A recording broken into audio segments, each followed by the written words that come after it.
हरिः ओम्। नाम्नां साष्टसहस्रं च ब्रूहि गार्ग्य महामते। महालक्ष्म्या महादेव्या भुक्तिमुक्त्यर्थसिद्धये।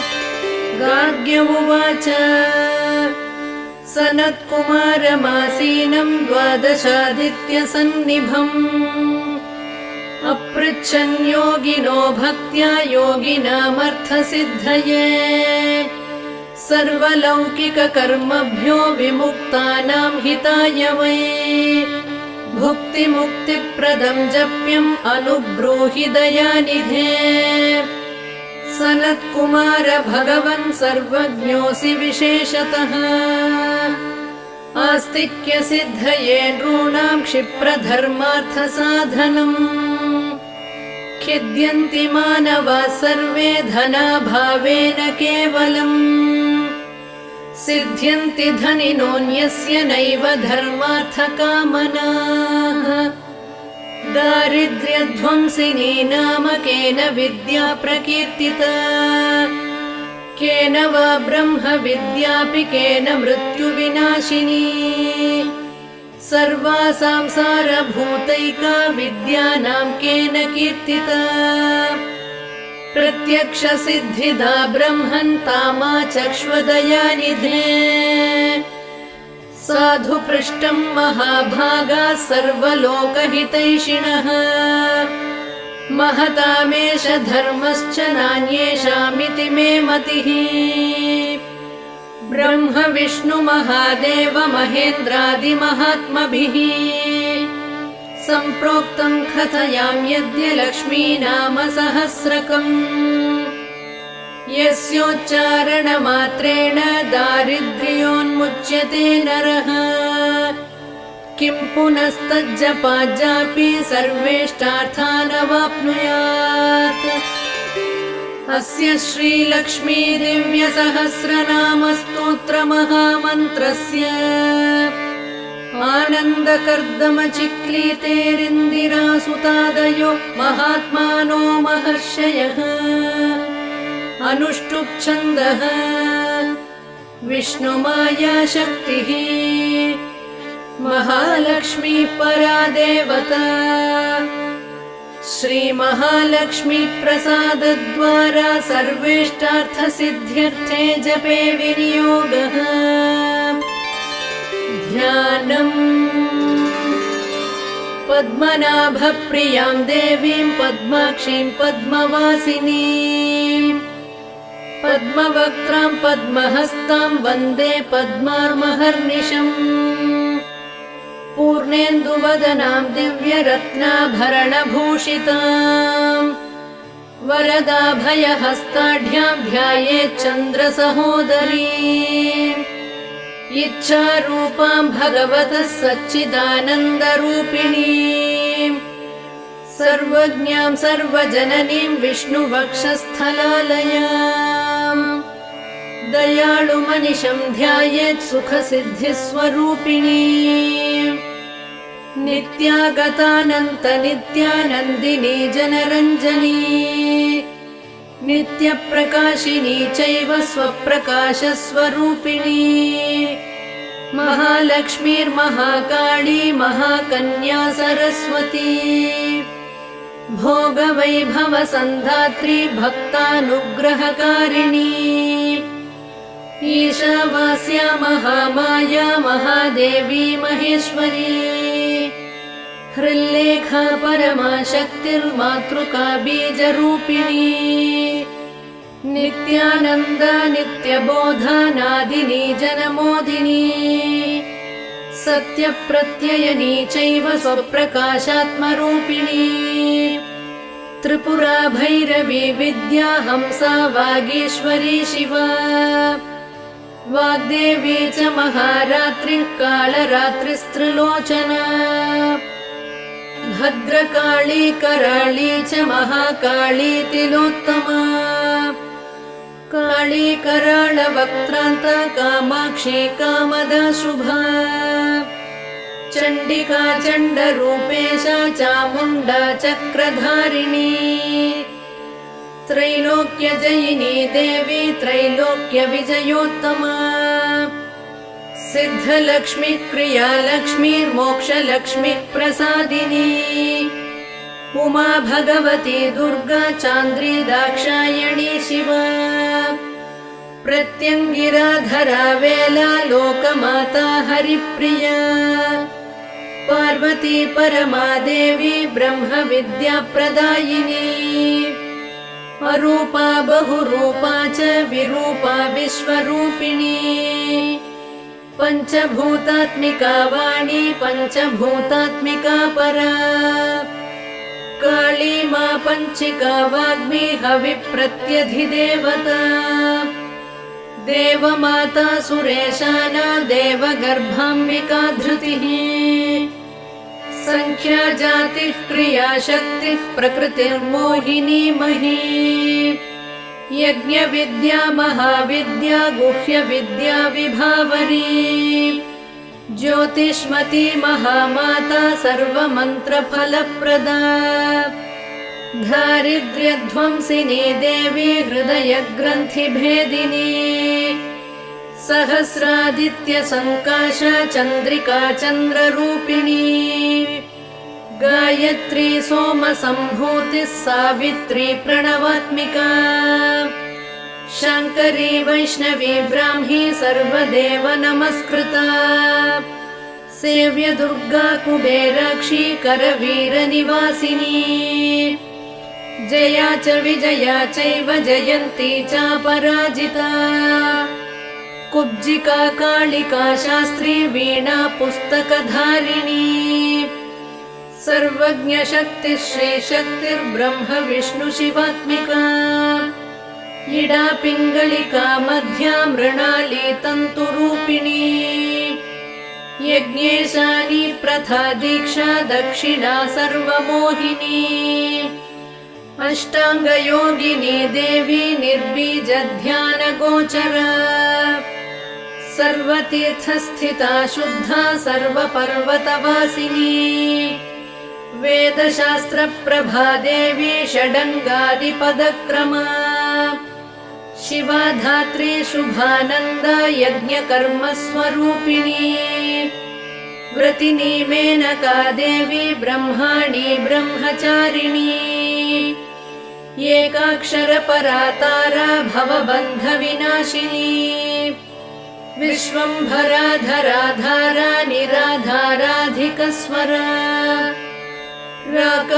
राकाकुहूरमावास्या पूर्णिमानुमतिद्युतिः सिनीवाली शिवावस्या वैश्वदेवी पिशङ्गिला पिप्पला च विशालाक्षी रक्षोघ्निवृष्टिकारिणी दुष्टविद्राविणी देवी सर्वोपद्रवनाशिनी शारदा शरसन्धाना सर्वशस्त्रस्वरूपिणी युद्धमध्यस्थिता देवी सर्वभूतप्रभञ्जनी अयुद्धा युद्धरूपा च शान्ता शान्तिस्वरूपिणी गंगा सरस्वती वेणी यमुना नर्मदापगा समुद्रवसनावासा ब्रह्माण्ड श्रोणिमेखला पञ्चवक्त्रा दशभुजा शुद्धस्फटिकसन्निभा रक्ता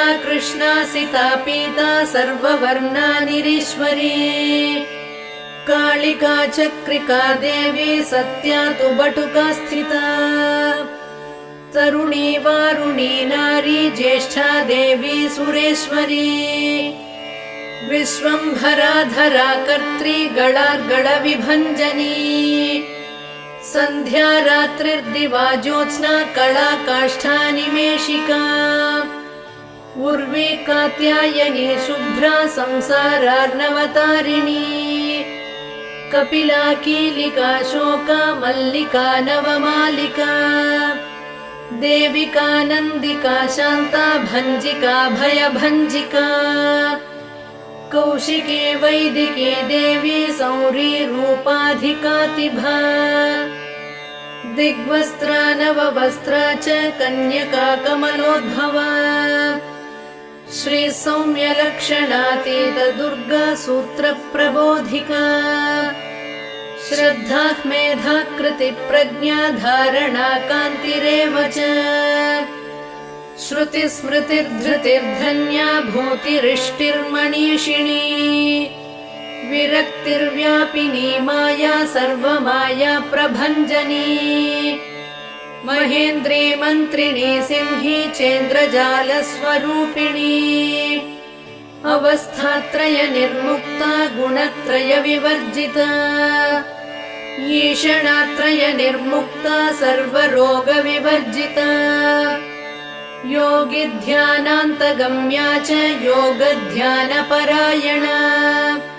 त्रयी शिखा विशेषज्ञा वेदान्तज्ञानरूपिणी भारती कमला भाषा पद्मा पद्मवती कृतिः गौतमी गोमती गौरीर्ईशानाहं सवाहिनी नारायणी प्रभाधारा जाह्नवी शङ्करात्मजा चित्रघण्टा सुनन्दा श्रीर्मानवी मनुसंभवा स्तम्भिनी क्षोभिणी मारी भ्रामिणी शत्रुमारिणी मोहिनी द्वेषिणी वीरा अघोरा रुद्ररूपिणी रुद्रैकादशिनी पुण्या कल्याणी लाभकारिणी देवदुर्गा महादुर्गा स्वप्नदुर्गाष्टभैरवी सूर्यचन्द्राग्निरूपा च ग्रहनक्षत्ररूपिणी बिन्दुनादकलातीता बिन्दुनादकलात्मिका दशवायुजयाकारा कला षोडश संयुता काश्यपी कमला देवी नादचक्रनिवासिनी मृडाधारा स्थिरा गुह्या देविका चक्ररूपिणी अविद्या शार्वरी भुञ्जा जम्भासुरनिबर्हिणी श्रीकाया श्रीकला शुभ्रा कर्म निर्मूलकारिणी आदिलक्ष्मीर्गुणाधारा पञ्चब्रह्मात्मिका परा श्रुतिर्ब्रह्ममुखा वासा सर्वसम्पत्तिरूपिणी मृतसञ्जीवनी मैत्री कामिनी कामवर्जिता निर्वाणमार्गदा देवी हंसिनी काशिका क्षमा सपर्या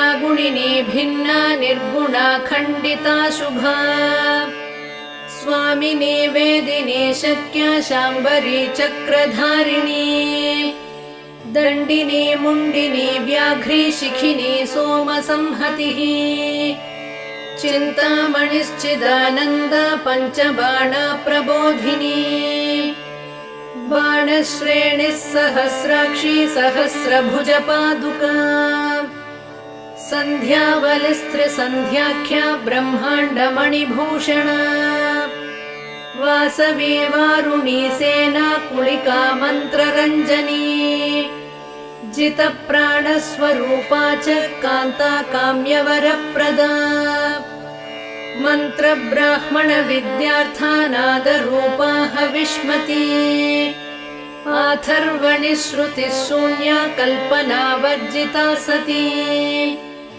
सत्ता जातिः प्रमामेया प्रमितिः प्राणदा गतिः अवर्णा पञ्चवर्णा च सर्वदा भुवनेश्वरी त्रैलोक्यमोहिनी विद्या सर्वभर्त्रीक्षराक्षरा हिरण्यवर्णा हरिणी सर्वोपद्रवनाशिनी कैवल्यपदवीरेखा सूर्यमण्डलसंस्थिता सोममण्डलमध्यस्था वह्निमण्डलसंस्थिता वायुमण्डलमध्यस्था व्योममण्डलसंस्थिता चक्रिका चक्रमध्यस्था चक्रमार्गप्रवर्तिनी कोकिला कुलचक्रेशा पक्षतिः पङ्क्तिपावनी सर्वसिद्धान्तमार्गस्था षड्वर्णावरवर्जिता शररुद्रहरा हन्त्री सर्वसंहारकारिणी पुरुष पौरुषा पौरुषी तुष्टिः सर्वतन्त्रप्रसूतिका अर्धनारीश्वरी देवी सर्वविद्याप्रदायिनी भार्गवी भूजुषी विद्या सर्वोपनिषदा स्थिता व्योमकेशाखिलप्राणा पञ्चकोशविलक्षणा पञ्चकोशात्मिका प्रत्यक् पञ्चब्रह्मात्मिका शिवा जगज्जराजनित्री च पञ्चकर्मप्रसूतिका वाग्देव्याभरणाकारा सर्वकाम्यस्थिता स्थितिः अष्टादश चतुष्षष्टिपीठिका विद्यया युता कालिकाकर्षणश्यामा यक्षिणी किन्नरेश्वरी केतकी मल्लिका शोकवाराही धरणी ध्रुवा नारसिंही महोग्रास्या भक्तानामार्तिनाशिनी अन्तर्बला स्थिरा लक्ष्मीर्जरामरणनाशिनी श्रीरञ्जिता महामाया सोमसूर्याग्निलोचना अदितिर्देवमाता च अष्टपुत्राष्टयोगिनी अष्टप्रकृतिरष्टाष्टविभ्राजद्विकृताकृतिः दुर्भिक्षध्वंसिनी देवी सीता सत्या च रुक्मिणी ख्यातिजा भार्गवी देवी देवयोनिस्तपस्विनी शाकम्भरी महाशोणा गरुडोपरि संस्थिता सिंहगा व्याघ्रगा देवी वायुगा च महादृगा अकारादिक्षकारान्ता सर्वविद्याधिदेवता मन्त्रव्याख्याननिपुणा ज्योतिश्शास्त्रैकलोचना इडा पिङ्गलिका मध्या सुषुम्ना ग्रन्थिभेदिनी कालचक्राश्रयोपेता कालचक्रस्वरूपिणी वैशारदी मतिश्रेष्ठा वरिष्ठा सर्वदीपिका वैनायकी वरारोहा श्रोणिवेला बहिर्बलिः जम्भिनी जृम्भिणी जम्भकारिणी गणकारिका शरिणी चक्रिकानन्ता सर्वव्याधिचिकित्सकी देवकी देवसङ्काशा वारिधिः करुणाकरा शर्वरी सर्वसम्पन्ना सर्वपापप्रभञ्जनी एकमात्रा द्विमात्रा च त्रिमात्रा च तथा परा अर्धमात्रा परा सूक्ष्मा सूक्ष्मार्थार्थपरा परा एकवीरा विशेषाख्या षष्ठी देवी मनस्विनी नैष्कर्म्या निष्कला लोका ज्ञानकर्माधिका गुणा सबन्ध्वानन्दसन्दोहा व्योमाकारा निरूपिता गद्यपद्यात्मिका वाणी सर्वालङ्कारसंयुता साधुबन्धपदन्यासा सर्वौको घटिका बलिः षट्कर्मा कर्कशाकारा सर्वकर्मविवर्जिता आदित्यवर्णा चापर्णा कामिनी वररूपिणी ब्रह्माणी ब्रह्मसन्ताना वेदवागीश्वरी शिवा पुराणन्यायमीमांसा धर्मशास्त्रागमश्रुता सद्यो वेदवती सर्वा हंसी विद्याधिदेवता विश्वेश्वरी जगद्धात्री विश्वनिर्माणकारिणी वैदिकी वेदरूपा च कालिका कालरूपिणी नारायणी महादेवी सर्वतत्त्वप्रवर्तिनी हिरण्यवर्णरूपा च हिरण्यपदसम्भवा कैवल्यपदवी पुण्या कैवल्यज्ञानलक्षिता ब्रह्मसम्पत्तिरूपा च ब्रह्मसम्पत्तिकारिणी वारुणी वारुणाराध्या सर्वकर्मप्रवर्तिनी एकाक्षरपरा युक्ता सर्वदारिद्र्यभञ्जिनी पाशाङ्कुशान्विता दिव्या वीणा व्याख्याक्षसूत्रभृत् एकमूर्तिस्त्रये मूर्तिर्मधुकैटभभञ्जिनी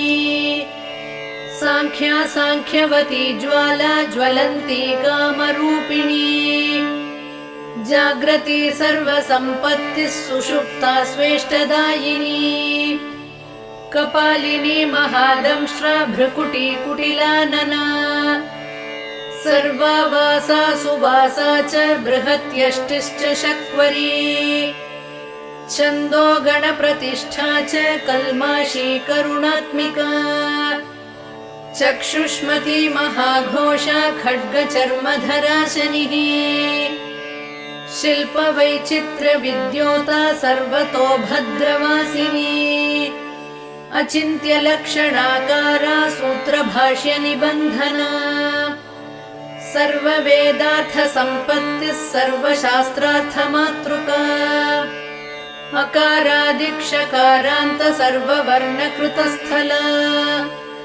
सर्वलक्ष्मीः सदानन्दा सारविद्या सदाशिवा सर्वज्ञा सर्वशक्तिश्च खेचरी रूपगोच्छ्रुता अणिमादिगुणोपेता पराकाष्ठा परागतिः हंसयुक्तविमानस्था हंसारूढा शशिप्रभा भवानी वासनाशक्तिराकृतिस्थाखिलाखिला तन्त्रहेतुर्विचित्राङ्गी व्योमगङ्गा विनोदिनी वर्षा च वार्षिकी चैव ऋग्यजुस्सामरूपिणी महानदी नदी पुण्या अगण्यागण्यगुणक्रिया समाधिगतलभ्यार्था श्रोतव्या स्वप्रिया घृणा नामाक्षरपरा देवी उपसर्गनखाञ्चिता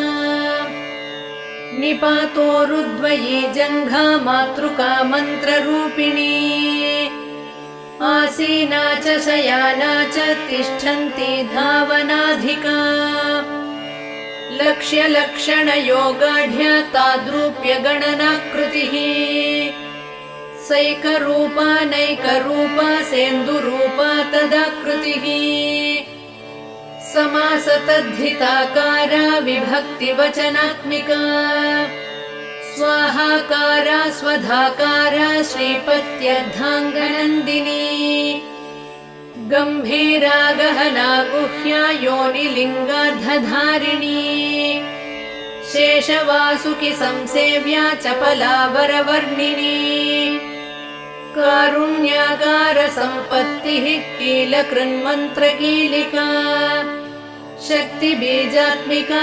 सर्वमन्त्रेष्टाक्षयकामना आग्नेयी पार्थिवा आप्या वायव्या व्योमकेतना सत्यज्ञानात्मिकानन्दा ब्राह्मी ब्रह्म सनातनी अविद्या वासना माया प्रकृतिः सर्वमोहिनी शक्तिर्धारणशक्तिश्च चिदचिच्छक्तियोगिनी वक्त्रारुणा महामाया मरीचिर्मदमर्दिनी विराट् स्वाहा स्वधा शुद्धा निरूपास्ति सुभक्तिगा निरूपिता द्वयी विद्या नित्या नित्यस्वरूपिणी वैराजमार्गसञ्चारा सर्वसत्पददर्शिनी जालन्धरी मृडानी च भवानी भवभञ्जनी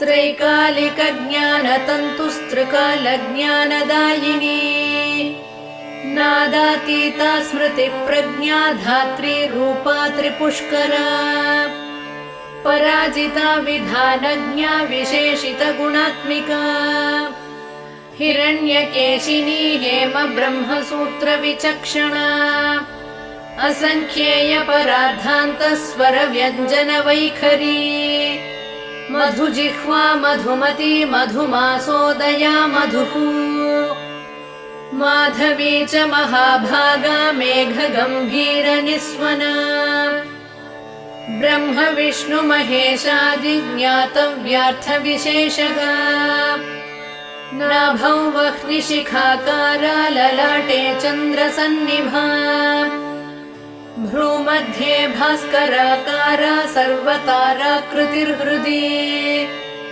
कृत्तिकादिभरण्यन्त नक्षत्रेष्ट्यार्चितोदया ग्रहविद्यात्मिका ज्योतिर्ज्योतिर्विन्मति जीविका ब्रह्माण्डगर्भिणी बाला सप्तावरणदेवता वैराजोत्तमसाम्राज्य कुमारकुशलोदया बगळा भ्रमराम्बा च शिवदूती शिवात्मिका मेरुविन्ध्यातिसंस्थाना काश्मीरपुरवासिनी योगनिद्रा महानिद्रा विनिद्रा राक्षसाश्रिता सुवर्णदा महागङ्गा पञ्चाख्या पञ्चसंहतिः सुप्रजाता सुवीरा च सुपोषा सुपतिः शिवा सुगृही रक्तबीजान्ता हतकन्दर्पजीविता समुद्रव्योम मध्यस्था समबिन्दुसमाश्रया सौभाग्यरसजीवातुः सारासारविवेकदृक् त्रिवल्यादिसुपुष्टाङ्गा भारती भरताश्रिता नादब्रह्ममयी विद्या ज्ञानब्रह्ममयी परा ब्रह्मनाडी निरुक्तिश्च ब्रह्मकैवल्यसाधनम् कालिकेयमहोदार वीर्यविक्रमरूपिणी बडवाग्निशिखा वक्त्रा महाकबलदर्पणा महाभूता महादर्पा महासारा महाक्रतुः पञ्चभूतमहाग्रासा पञ्चभूताधिदेवता सर्वप्रमाणा सम्पत्तिः सर्वरोगप्रतिक्रिया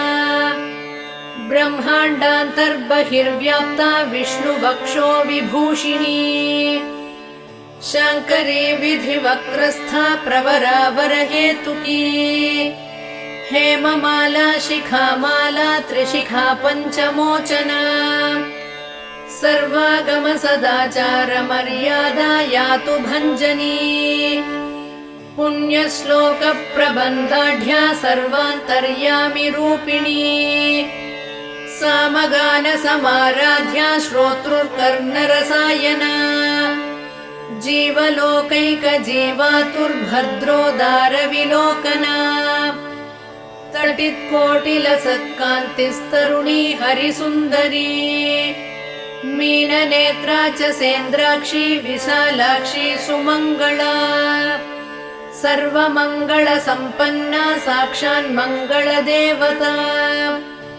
देहहृद्दीपिका दीप्तिर्जिह्वा पापप्रणाशिनी अर्धचन्द्रोल्लसद्दंष्ट्रा यज्ञवाटी विलासिनी महादुर्गा महोत्साहा महादेववलोदया डाकिनीड्या शाकिनीड्या साकिनीड्या समस्तजुट निरङ्कुशा नाकिवन्द्या षडाधाराधिदेवता भुवनज्ञानिनि श्रेणी भुवनाकारवल्लरी शाश्वती शाश्वताकारा लोकानुग्रहकारिणी सारसी मानसी हंसी हंसलोकप्रदायिनी चिन्मुद्रालङ्कृतकरा कोटिसूर्यसमप्रभा सुखप्राणिशिरोरेखा नददृष्टप्रदायिनी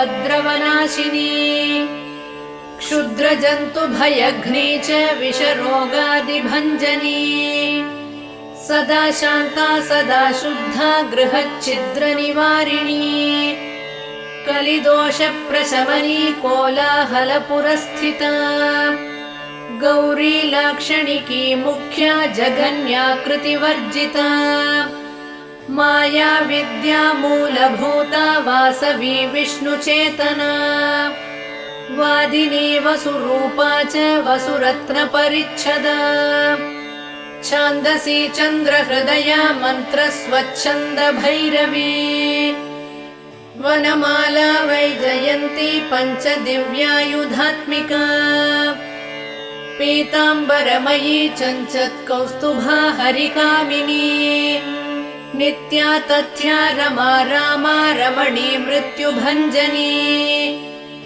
ज्येष्ठा काष्ठा धनिष्ठान्ता शराङ्गी निर्गुणप्रिया मैत्रेया मित्रविन्दा च शेष्यशेषकलाशया वाराणसी वासलभ्या च आर्यावर्तजनस्तुता जगदुत्पत्तिसंस्थानसंहारत्रयकारणम् त्वमम्ब विष्णु सर्वस्वं नमस्तेऽस्तु महेश्वरी नमस्ते सर्वलोकानां जनन्यै पुण्यमूर्तये सिद्धलक्ष्मीर्महाकाली महालक्ष्मी नमोऽस्तु ते सद्यो जातादिपञ्चाग्निरूपा पञ्चकपञ्चकम् यन्त्रलक्ष्मीर्भवत्यादिराद्याद्येते नमो नमः सृष्ट्यादिकारणाकारवितते दोषवर्जिते जगल्लक्ष्मीर्जगन्मातर्विष्णुपत्नि नमोऽस्तु ते नवकोटिमहाशक्तिसमुपास्य पदाम्बुजे कनत्संवर्णरत्नाढ्य सर्वाभरणभूषिते अनन्तनित्यमहिषी प्रपञ्चेश्वरनायकी अत्युच्छ्रुतपदान्तस्थे परमव्योमनायकी नाकपृष्ठगताराध्ये विष्णुलोकविलासिनी वैकुण्ठराजमहिषी श्रीरङ्गनगराश्रिते रङ्गनायकी भूपुत्री कृष्णे वरदवल्लभे कोटिब्रह्मादिसंसेव्ये कोटिरुद्रादिकीर्तिते मातुलुङ्गमयं खेटं सौवर्णचषकं तथा पद्मद्वयं पूर्णकुम्भं कीरं च वरदाभये पाशमङ्कुशकं शङ्खं चक्रं शूलं कृपाणिकाम् धनुर्बाणौ चाक्षमालां चिन्मुद्रामपि बिभ्रति अष्टादशभुजे लक्ष्मी महाष्टादशपीठगे भूमिनीलादिसंसेव्ये स्वामि चित्तानुवर्तिनी पद्मे पद्मालये पद्मी पूर्णकुम्भाभिषेचिते इन्दिरेन्दिन्दिराभाक्षी क्षीरसागरकन्यके भार्गवित्वं स्वतन्त्रेच्छा वशीकृतजगत्पतिः मङ्गलं मङ्गलानां त्वं देवतानां च देवता त्वमुत्तमोत्तमानां च त्वं श्रेयः परमामृतम् धनधान्याभिवृद्धिश्च सार्वभौमसुखोच्छ्रया आन्दोलिकादिसौभाग्यं मत्ते भाति महोदयः पुत्रपौत्राभिवृद्धिश्च विद्याभोगबलादिकम् आयुरारोग्यसम्पत्तिरष्टैश्वर्यं त्वमेव हि परमेश विभूतिश्च सूक्ष्मात् सूक्ष्मतरा गतिः सदयापाङ्गसन्दत्त ब्रह्मेन्द्रादिपदस्थितिः अव्याहतमहाभाग्यं त्वमेवाक्षोभ्यविक्रमाः समन्वयश्च वेदानाम् अविरोधस्त्वमेव हि निःश्रेयसपदप्राप्तिसाधनं फलमेव च श्रीमन्त्रराजराज्ञी च श्रीविद्याक्षेमकारिणी श्रीं बीजजपसन्तुष्टा ऐं ह्रीं श्रीं बीजपालिका प्रपत्तिमार्गसुलभा विष्णुप्रथमकिङ्करी क्लीङ्कारार्थसवित्री च सौमङ्गल्याधिदेवता श्रीषोडशाक्षरी विद्या श्रीयन्त्रपुरवासिनी सर्वमङ्गलमाङ्गल्ये शिवे सर्वार्थसाधिके शरण्ये त्र्यम्बके गौरी नारायणि नमोऽस्तु ते पुनः पुनर्नमस्तेऽस्तु साष्टाङ्गमयुतं पुनः सनत्कुमार उवाच एवं स्तुता महालक्ष्मीर्ब्रह्मरुद्रादिभिः सुरैः नमद्भिरार्तैर्दीनैश्च निःस्वत्वैर्भोगवर्जितैः ज्येष्ठाजुष्टैश्च निःश्रीकैः संसारास्वपरायणैः विष्णुपत्नी ददौ तेषां दर्शनं दृष्टितर्पणम् शरत्पूर्णेन्दुकोट्याभधवलापाङ्गवीक्षणैः सर्वान् सत्त्वसमाविष्टान् चक्रे हृष्टावरं ददौ। महालक्ष्मीरुवाच नाम्नां साष्टसहस्रं मे प्रमादाद्वापि यः सकृत् कीर्तयेत् तत्कुले सत्यं वसाम्या चन्द्रतारकम् किं पुनर्नियमात् जप्तुर्मदेकशरणस्य च मातृवत्सानुकम्पाहं पोषकी स्यामहर्निशम् मन्नामस्तव तां लोके दुर्लभं नास्ति चिन्तितम् मत्प्रसादेन सर्वेऽपि स्वस्वेष्टार्थमवाप्स्यथ लुप्तवैष्णवधर्मस्य मद्व्रतेष्ववकीर्णिनः भक्तिप्रपत्तिहीनस्य वन्द्यो नाम्नां स्तवोऽपि मे तस्मादवश्यं तैर्दोषैर्विहीनः पापवर्जितः जपेत् साष्टसहस्रं मे नाम्नां प्रत्यहमादरात् साक्षादलक्ष्मीपुत्रोऽपि दुर्भाग्योऽप्यलसोऽपि वा अप्रयत्नापि मूढापि विकलः पतितोऽपि च अवश्यं प्राप्नुयात् भाग्यं मत्प्रसादेन केवलम् स्पृहेयमचिराद्देव वरदानाय जापिनः ददामि सर्वमिष्टार्थं लक्ष्मीति स्मरतां ध्रुवम् सनत्कुमार उवाच इत्युक्त्वान्तर्दधे लक्ष्मीर्वैष्णवी भगवत्कला इष्टापूर्तं च सुकृतं भागधेयं च चिन्तितम् स्वं स्वं स्थानं च भोगं च विजयं लेभिरे सुराः तदेतत्प्रवदां यद्य लक्ष्मी नाम सहस्रकम् योगिनः पठत क्षिप्रं चिन्तितार्थानवाप्स्यथ गार्ग्य उवाच सनत्कुमारो योगीन्द्र इत्युक्त्वा सदयानिधिः अनुगृह्य ययौ क्षिप्रं तांश्च 12 योगिनः तस्मादेतद्रहस्यं च गोप्यं जप्यं प्रयत्नतः अष्टम्यां च चतुर्दश्यां नवम्यां भृगुवासरे पौर्णमास्याममायां च पर्वकाले विशेषतः जपेद्वा नित्यकार्येषु सर्वान् कामान् अवाप्नुयात् इति श्रीस्कन्दपुराणे सनत्कुमारसंहितायां लक्ष्मीसहस्रनामस्तोत्रम् सम्पूर्णम्।